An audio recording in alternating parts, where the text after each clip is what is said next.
Nous allons corriger l'exercice 6.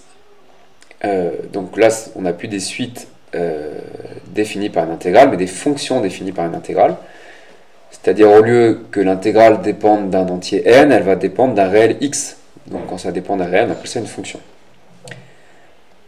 Donc ici, on a une intégrale avec du x et du t, mais comme c'est dt, ça ne dépend que de x. Donc on veut la limite de cette quantité quand x tend vers 1. Alors intuitivement, quand x tend vers 1, on a l'intégrale de 1 à 1, donc ça ferait plutôt 0. Et on divise par 0, 0 sur 0, ce serait une forme indéterminée. Donc on va voir comment résoudre ce problème. Donc l'idée, c'est d'appeler grand f de x l'intégrale de 1 à x de notre fonction. Alors ça, on sait l'étudier d'après le théorème fondamental de l'analyse. Donc on regarde la fonction qui est là, elle est continue sur R. 1 appartient à R, pas de problème.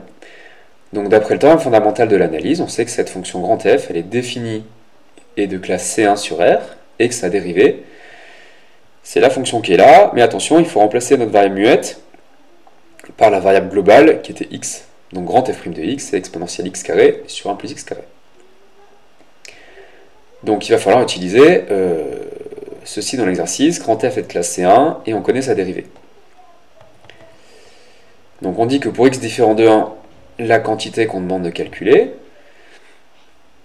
et bien ici, soit vous reconnaissez grand f de x moins grand f de 1, soit vous dites que je calcule l'intégrale en prenant une primitive, et une primitive c'est grand f, donc ça fait grand f de x moins grand f de 1.